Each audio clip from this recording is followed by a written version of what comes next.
Imagine being in an animal shelter and seeing all the sad faces just waiting to be adopted.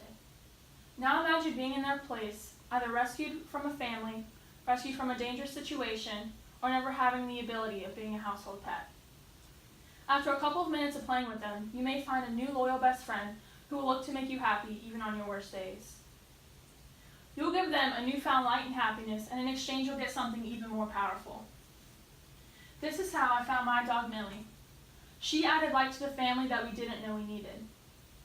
Many families look forward to having a household pet, however many skip over the fact that adopting from a shelter is just as viable of an option.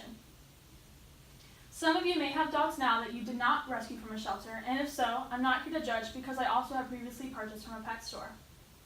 But after hearing my speech, I hope you sympathize and agree with me that we need to step up and help save these innocent lives. Today, I will attempt to persuade you to adopt from a shelter. Adopting saves lives, is relatively cheap compared to buying from a pet store, and helps prevent the bad business and overcrowded conditions of puppy mills. I'd like to think that all of us here have some sort of sympathy and care for animals. While many have the opportunity to be adopted, many will never get the chance. Wouldn't you like to take part in saving millions of lives? The ASPCA website reports that 6.5 million animals enter U.S. animal shelters each year. Furthermore, out of those 6.5 million, 3.7 million will be euthanized if not adopted. The American Humane Society reports that this is about 5 in 10 dogs and 7 in 10 cats. You have the control to dramatically decrease these statistics, and the good news is that it has already decreased since 2011 due to an increase in adoption. Not only would you save lives at risk of euthanasia, but you would also free space for new rescues who are in need of shelter. However, many don't want to take the risk of adopting a dog that has behavioral or health problems. While there are indeed some dogs who have had a rough life and may be timid or hostile, shelter volunteers work with dogs and are very transparent about any problems with prospective owners. In fact, the Rescue Train, a nonprofit organization, states that all of their dogs have been vaccinated, neutered, and have had at least $2,000 worth of obedience training. So what's holding you back from opening your home up to a new best friend who is only waiting for your love? Not only would you save millions of lives, but you would also save hundreds of dollars in the process. While many families are willing to spend thousands of dollars on a designer or purebred dog, adopting from a shelter ranges from nothing to $250 on average. Many animals in shelters are considered mixed-bred mutts that are unattractive.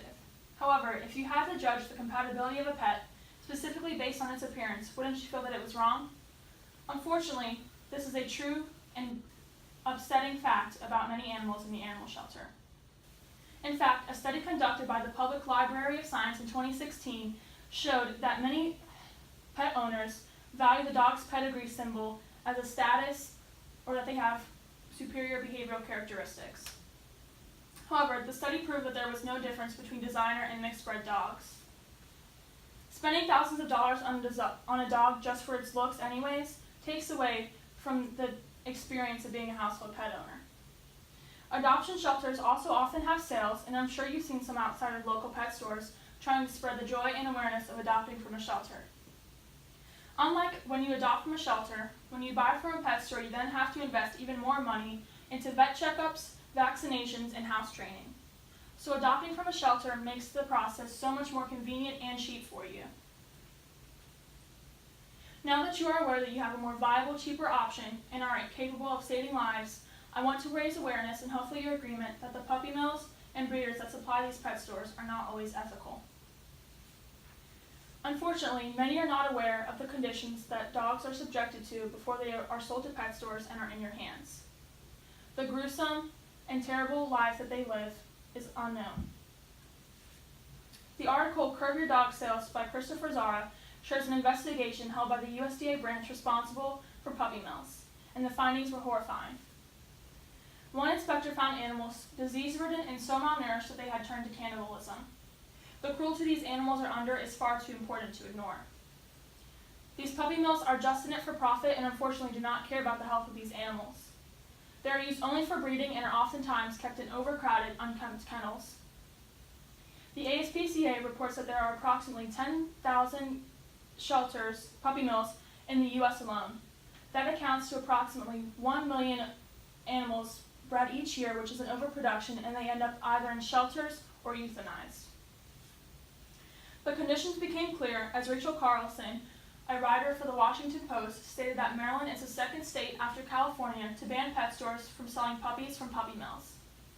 This will take full effect in 2020, and clearly if our governor felt the need to sign off on this bill, there were many problems to begin with.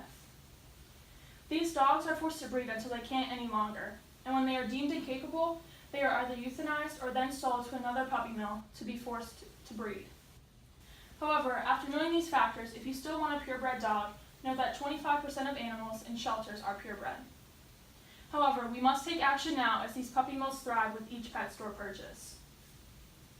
Hopefully, I have gained your sympathy and consideration to at least looking into adopting. If you have any interest, you can visit the ASPCA website to see the countless lives you'll save and the good cause that you will be helping. However, if you are not an animal person, you can always donate money, food, towels, or any necessities that the shelter needs. I hope that by sharing these factors with you, I have been able to persuade at least one person to adopt from a shelter or at least raise awareness about the unethical and expensive side from purchasing from a pet store. Countless lives will not be saved without you, so please, adopt, don't shop.